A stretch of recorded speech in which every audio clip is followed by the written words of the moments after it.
This fan base is amazing. The city of Cincinnati is amazing, and I wouldn't want to be anywhere else. Desmond fakes a handoff, runs to the right. He's got all sorts of room to the 30, 25, 20, 15, 10, 5, touchdown! Bearcats! 20, 25, toward the middle of the field at the 35, and he is gone! Trey Tucker will take it 98 yards to the house. A nip at night knockout as the Bearcats send a message to the college football world. Did you see that? Hello, listeners, new and old. Welcome back to your favorite Bearcats podcast, VIVA La Cats. We are now proudly presented by the Big 12's premier podcasting group, the 1012 Network. I am your host, Justin Hiles, accompanied by my great friend, Steve Maurer, and we are here to bring you the very best of the Bearcats every single week. We'll see how that goes through the offseason and for our post-game coverage on Twitter Spaces.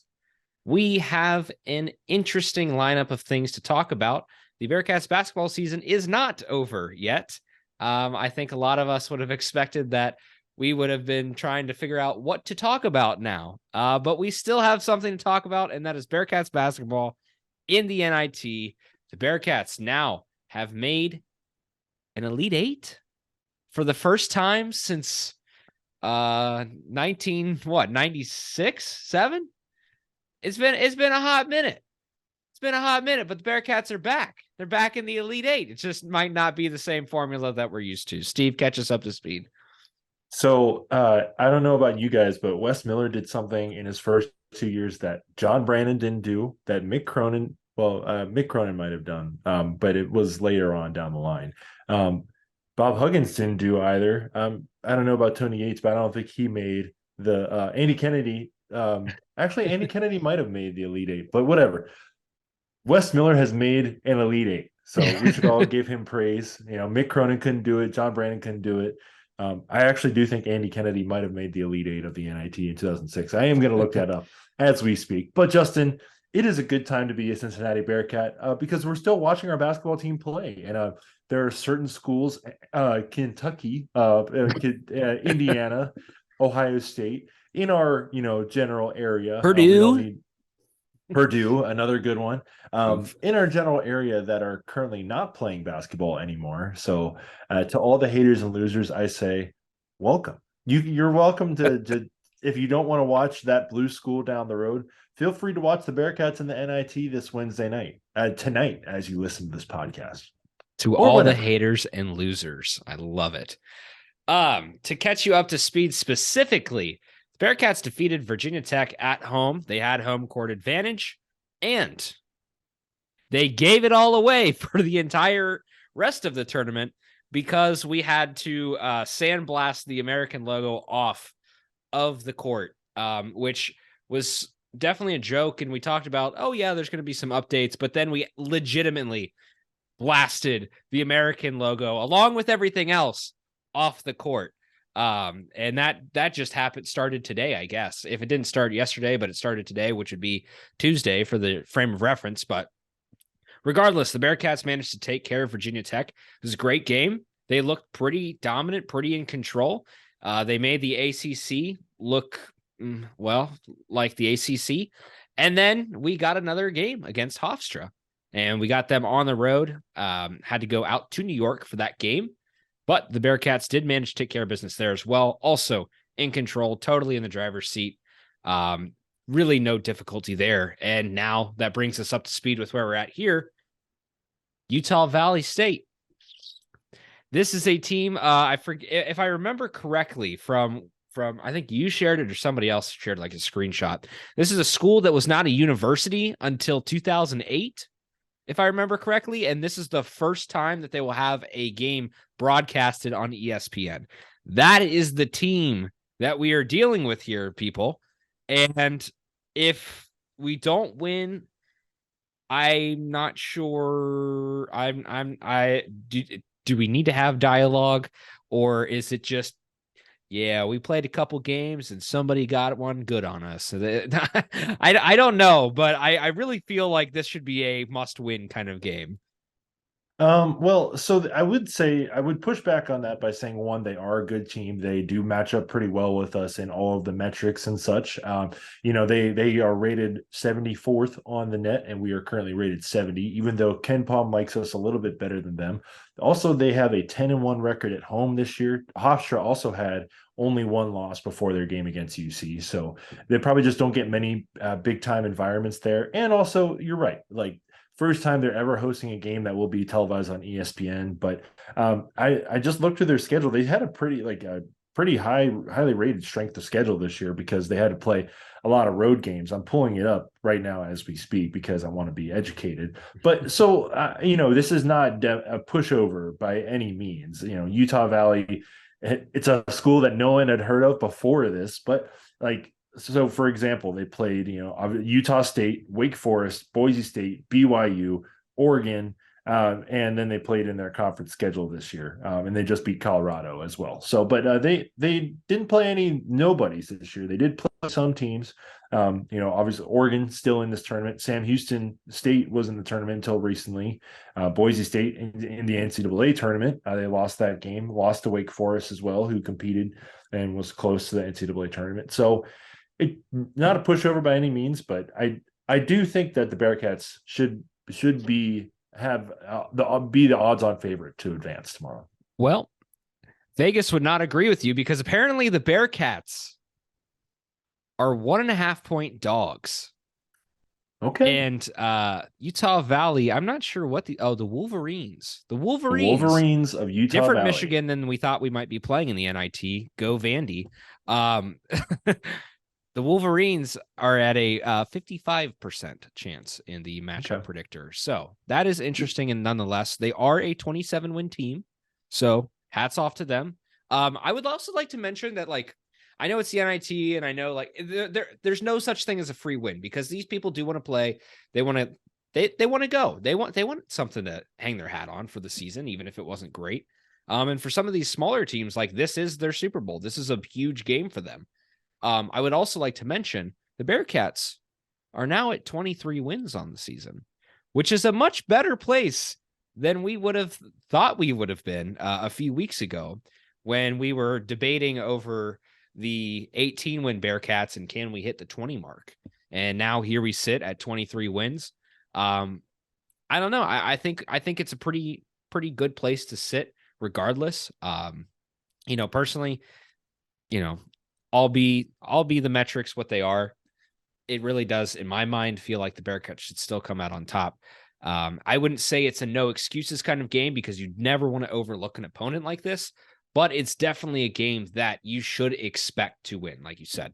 And it's a game that program-wise, you should be making the NIT Final Four. You should be making the NIT Final Four when you have the sort of lineup that you have the talent that you have, put the things together at the right time. You've got enough guys that are healthy. It's not like we're missing pieces that we haven't been missing all season. Just finish the run, get there. And when you have someone who loves this tournament as much as Landers Nolly does, I mean, come on, baby. Like, Landers Nolly is the biggest fan of the NIT, man. Like, he was the 2021 most outstanding player for Memphis in their run to the championship. So, I do think that there's something to be said about wanting to win as well, but I don't think we should hang our heads on it if we lose. Like, they obviously have a good team, and it's going to be weird for us going to Elevation, playing a game there. Like, I think it would have been weirder if we had to play in Colorado and we had to get all like the oxygen masks out. But Utah, I don't think is as bad. Like, obviously it's still a different elevation, but I don't think it's like completely life altering. Right. Utah Valley fans get my mentions. Yeah, Justin, our buddy Cheer Cincinnati tweeted this out, but I had never seen these numbers on a university. Their graduation rate. I don't want to put anybody down here. I'm just saying it's like weird to see it, but they only have an enrollment of about 4,000 kids. Their graduation rate is like 39%, and they have no listed acceptance rate. Like, you could probably Justin, you could just apply tomorrow to Utah Valley. You idiot! You could apply tomorrow and get in without issue. Maybe they just need kids. I have no idea where Orem, Utah is. I looked it up. It was about $170 on a round trip flight for me. So I'm just going to wait. I've laid out some of my plans to some of our people. If you've been in the Cat Scholars Social Club Discord, join that today if you're not in there. But and to Justin myself about some potential plans if the NIT, if the Bearcats are able to advance and move forward in this competition. Justin, you want to talk about those plans real quick? Do you have your GED? Do you Doesn't matter. You're welcome at Utah Valley State. Anyways, sorry. Do you have a pulse? Yes. Is this football? Yes. Welcome to Utah Valley. You also don't really need a pulse. You just need to be a body. It doesn't even need to be a warm one. Yeah. Anyways, you better be warm in Utah. Where were we going with this?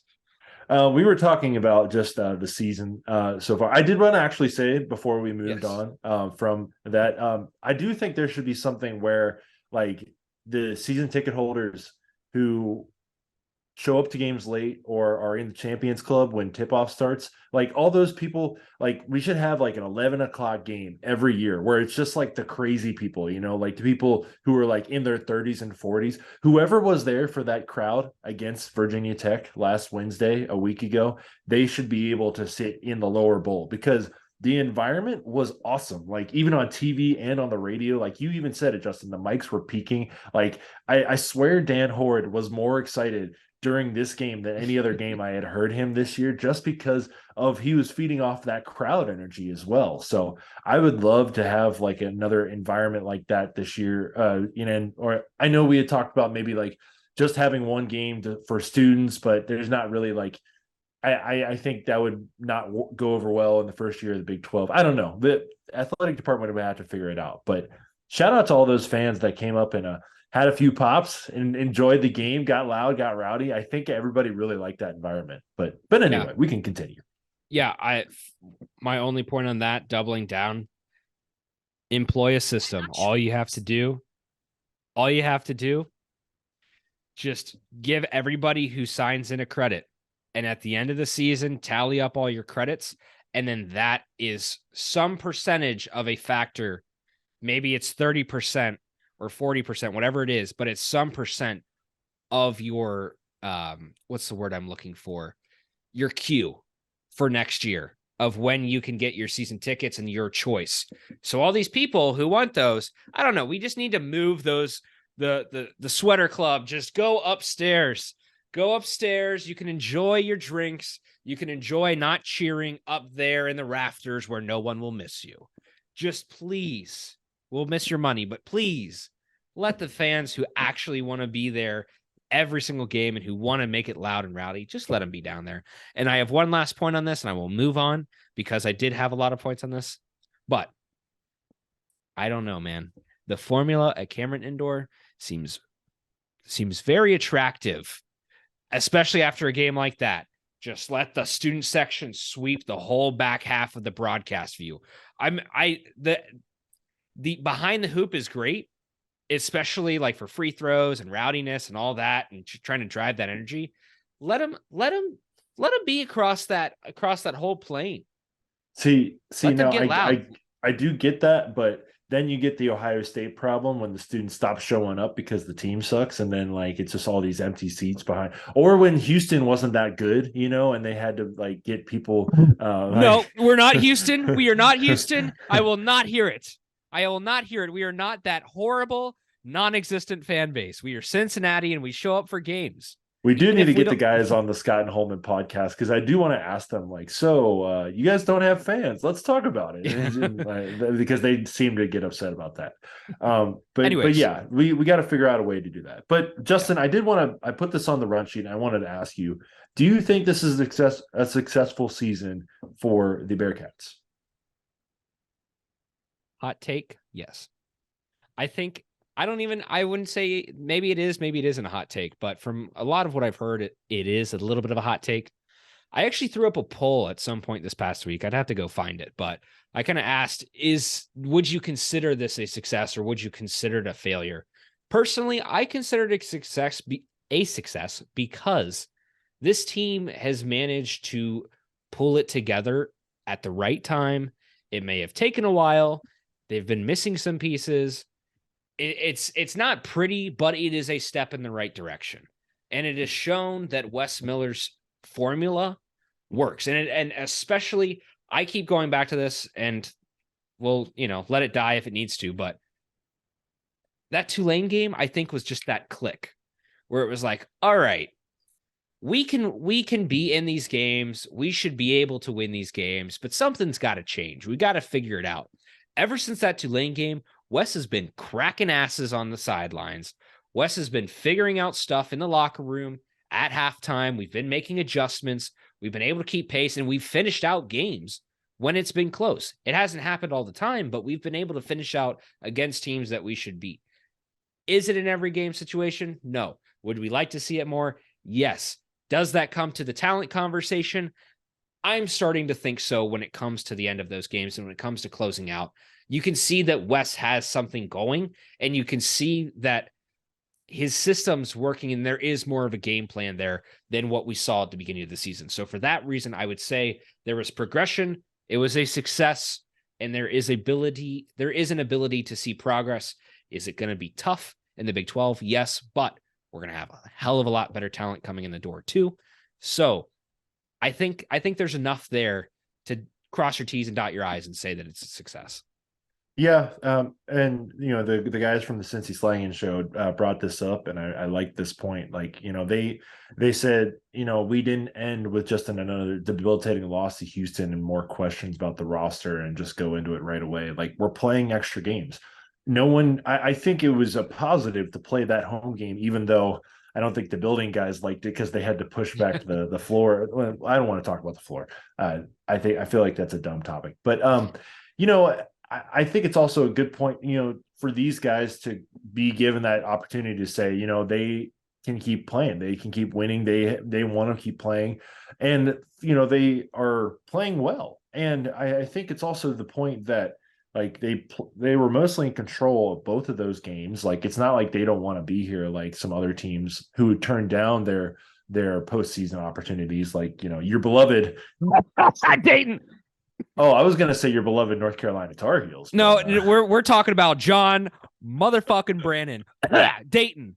We know you're scared. We know you dodged a bullet with the Bearcats. We know you're running. Tuck your tail and keep going. Lisa Brandon, quit your talking. I saw you were talking today too on another burner. We know it's you. Stop. Anyways.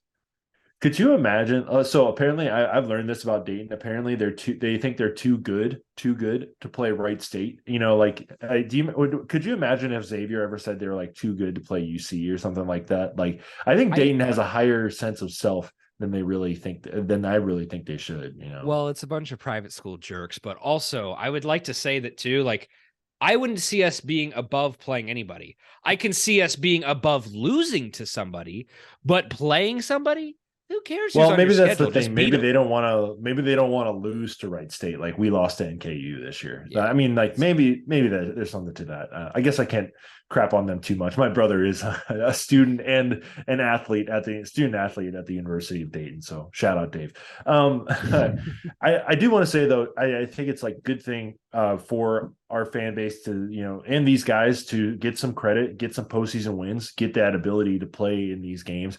David Julius really was able to step up. Like, all the starters and the whole rotation was really able to play well on Saturday against Hofstra. And I think, like, this only, like, I do want to say also, look at the past two teams to win the NIT and look at where they are now. Obviously, we know what happened with Xavier. I kind of take them out of the equation though, because obviously new coach and a bunch of new players. But they still have a lot of the guys from their core last year that were able to bring them, like, have that experience of playing good postseason basketball. And obviously they were a little bit rocky in their game on Friday, but on Sunday they looked a lot better and they won pretty handily, which hurt me. But then also Memphis. I mean, look at Memphis. They won that 21 title and they won their first round game last year in the NCAA tournament. They lost on a buzzer beater this year, although FAU is a good team. I think they're a little bit underseeded, but I think, like, it was only a good thing for those players to get that postseason experience, get that momentum. And I think it's like nobody's complaining about it right now. At least I haven't seen any. I'm not on like the boards or anything like that. So maybe some really negative UC fans are complaining that we're not in the transfer portal earlier enough. But I just wanted to say I'm glad we're here. I'm glad we're not too good for it. That was my sticking point over the last year. I don't think we would have made the NIT anyway last year. We were kind of a bad team. So I'm glad that we're playing in it this year. And I'm glad that, we're wanting to like keep succeeding in it, just because like I think it is important for this team's development. Yeah, definitely. I think to round this one off, I did find that poll. So the exact question was, how do you feel about the entirety of this Bearcats basketball season? So this is very relevant to what we're talking about. The options were success, content, meh, and failure. Meh stole the show with 45.2%, followed by 37.5% for content. And success and failure, the two other like extreme ends of the spectrum, neither here nor there, both less than 10%. So yeah, I think a lot of people are just, I would say people are not satisfied, but also I don't think anybody, very, very few people flat out think it's like this just was bad. Yeah, I think that's completely fair. And I think, I think like it was better than last year, of course. Like I said, we won more games than we did last year, lost less as well. So pretty good on that end. And also, like, for a program that has not won an NCAA tournament game in 5 years now, think about that. That's kind of crazy. Hasn't reached a Sweet 16 in 11 years, hasn't reached an Elite Eight in God knows how long. I like, obviously we know as fans that there's another level that we would love to see. But for right now, I think it's completely fine that people are met and content with it. It wasn't a completely horrible year. Justin, we haven't had a losing basketball season since like those early Mick Cronin days. Like that, I think that's pretty crazy. Like just, even with how bad the last 2 to 3 years have seemed, we still have not had a losing season, which is pretty crazy to me.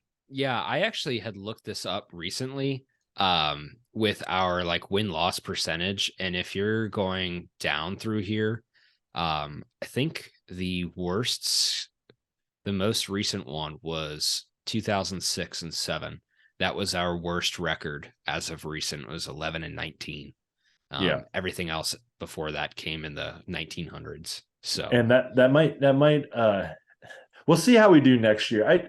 I mean, obviously the Big 12 is strong, but the way some of those teams looked in the first round of the tournament, like Iowa State just having the coldest night you could have, and like, obviously West Virginia getting bounced by, like, obviously the league is tough for sure. Like even the bottom of the league is going to be tough, and I don't know what's going to go on at UCF, and so they might be our only easy win, but the league is going to be tough for sure. But I do think maybe we were a little bit overestimating it. Like we're a 40-17 on KenPom right now, and that's still in like where all the other Big 12 teams are, and yep.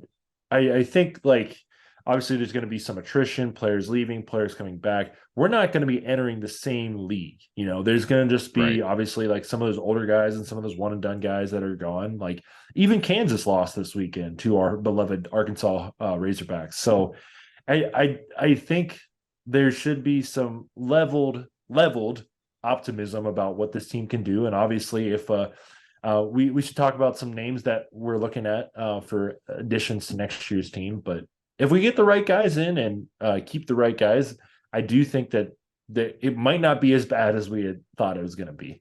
Yeah. I mean, this is my only rebuttal there, and it's more so an agreement, but we don't know. This is a power scaling thing.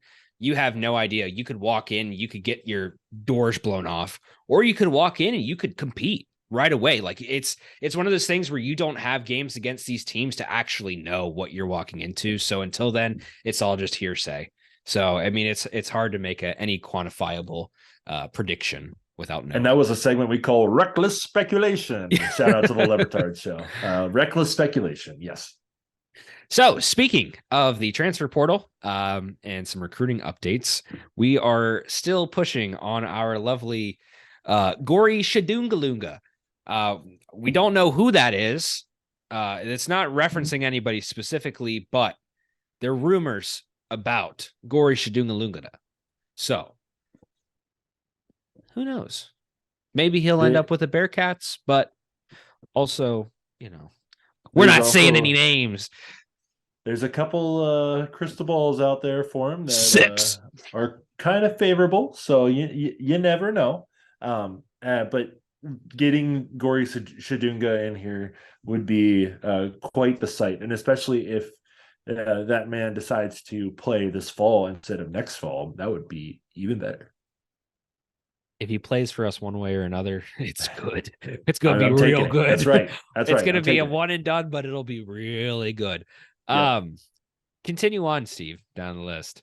Yeah. So the Bearcats, it's kind of fun. I feel like obviously the transfer portal was not really a thing in previous years, but like now that it's more kind of like basically free agency, and you can they just list out who's like been talking to this team, or this guy that entered. So there's a bunch of names, but notable names that I mentioned. So I have 2 Temple guys listed here: Damian Dunn, Jameel Reynolds. Those 2 guys. Damian Dunn, he dropped 34 on us at Fifth Third Arena this year, so I mean he would be a welcome addition.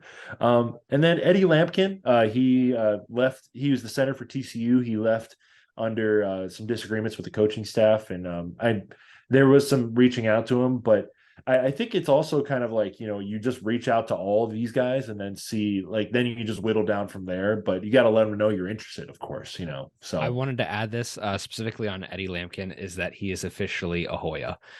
He joined Georgetown today, and Ed Cooley's putting in some work very early Ed Cooley, baby.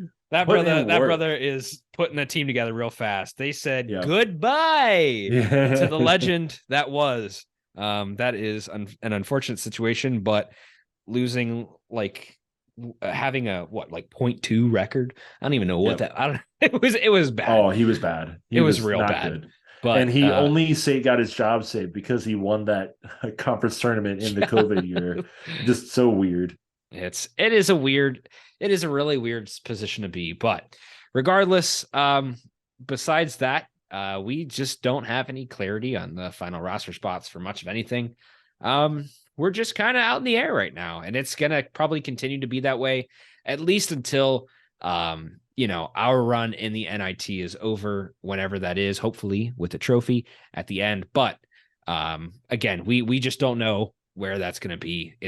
I think Wes will probably start hitting that a little bit faster and harder once we get past the end of the basketball season. I think that's why some of these other teams have already started making these moves. But until then, we're just kind of dead in the water, as it were. But we're going to give you the weekly Bearcats Sports Rundown Wrap-Up. Something.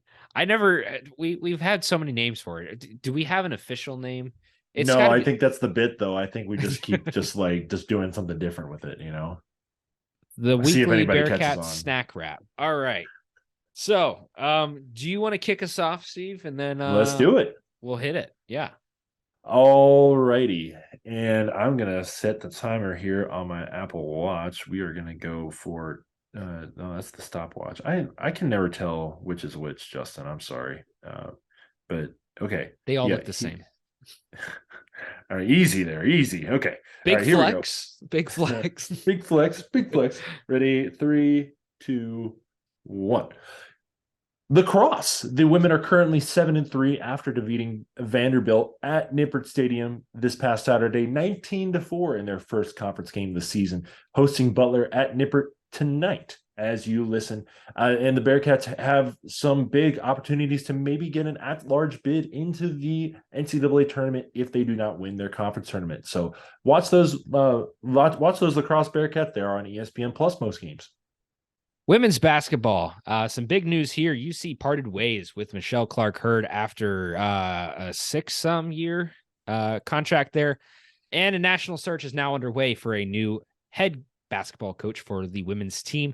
If you're interested in looking at some potential names, head over to Catskeller Social Club and check out Brandon's article. He put together an interesting list. On to tennis. Shout out to Brandon. Tennis is starting their outdoor season with a home match against Dayton tonight at the Talbot Traver Tennis Center, and they host Memphis on Friday and dreaded crosstown rivals Xavier on Sunday. Norwood State. Go watch Jesuit Christian Community College. If you, that's kind of a double there. If you want to go watch some exciting tennis action, get out to campus. That event is free. Justin, take us to the track. All in here. Track and field. They're starting the outdoor season with split squads competing at NC State and Ole Miss. And wrap us up with baseball. Baseball did unfortunately return from South Carolina on with a 2-4 road trip, and then dropped another game yesterday against Marshall 8-4, extending their losing streak to 5. They will go across town and play at Xavier tonight in a Jesuit Christian Community College in the renewal of the crosstown ball out baseball rivalry. Justin, we're under the timer again. Let's go. Good stuff. Let's go. Good stuff. I do want to just talk about baseball real quick. Obviously, do want to also mention, I do want to thank Coach Michelle Clark-Hurd. She just seemed like she was never able to, unfortunately, get it together after a couple good years to start off, and we just, obviously, just got to keep moving on as we enter into the Big 12. And I think there is some talk about maybe Scott Guggens, his security right now as the baseball coach. It seemed like both of them for 2019 was a great year for both of them, obviously, with the women's basketball team's run in the women's NIT, and then baseball's run to the NCAA tournament. But just seems like neither of them were able to get it going after that, unfortunately. And obviously, season is not done for baseball, far from it. But if Coach Guggens isn't probably able to turn it around, it might just be time, as we're heading into a new conference, to say, it's time to look for a new guy. Perhaps, no offense to any of our athletic directors, past or present, but maybe we can look outside of a 2-hour radius. That'd be great. Much less like a 2-minute radius. I don't know. I just think that this is one of those things where with Michelle, like, God love her, but you got to be able to win in the American to prove that you can be able to win in the Big 12. And it's only going to get harder. The teams in the Big 12 for women's basketball are much better, much, much better. And so as much as you can expect it's going to be difficult for football and basketball, you could expect it for women's basketball as well. So that is an important move, and hopefully we make the right hire there. There are some interesting names being thrown in the hat. I think the coach from Ashland, can't remember her name at the moment, but she sounds very interesting because she's had a couple really, really good seasons. So we'll see what happens there. But again, on Googs, neither here nor there. I think you just got to figure it out. And if he can't manage to put enough together before the end of the season, sorry, love you, Googs, but it's one of those things where you just got to be able to figure out how to win, and you have to be able to do it. And again, as we say every single week, it's going to get harder. It's going to get a hell of a lot harder, no matter what you're playing. So I think that wraps up just about everything that we had. If you have any last notes here, Steve, finish us out. Man, people from Ohio just love Wolverines, just we know our feelings on the Wolverines, but I'm really looking forward to this game on Wednesday night for the Bearcats as they take on the Utah Valley Wolverines in the semi-elite 8. So I'm looking forward to that. And I'm just looking forward to seeing if we're able to advance from there and keep on going, man. I'm very excited for it. Yep. Likewise. Bearcats, maybe a must win, maybe not, but feels like it should be a win, hopefully. So show out online, in person, however you can do it. Show up for the Bearcats. Show them your love. Let's make it to Vegas, baby. Let's go to Vegas. Baby. We got to hit the strip. We're going to hit the strip. We're going to get loaded, and then we're going to go watch the Bearcats win a damn national championship with an 69th best team in America, staying in the 275 loop, baby. Yeah. Hopefully. We still got 3 more games, but come on. It is the NIT. If we can manage to win, it's going to be a very small world, going from Memphis to Xavier to Cincinnati. I should see who won it before that. It probably is somebody else we play. But regardless, thank you guys for listening. This week's episode is again brought to you by the 1012 Network. And if you aren't already, make sure to follow us on Spotify, Apple Pods, or whatever platform you listen to. And make sure to follow us on Twitter at Viva La Cats Pod. This has been another Viva La Cats podcast. So with all that said, take it easy, folks. We'll see you hopefully with a fresh dub. And maybe, you know what? I'm going to call it in the air right now. We're doing a Twitter Spaces tomorrow. So we will see you guys there. I love to hear it. Go Bearcats, baby. Good night and Viva la Cats.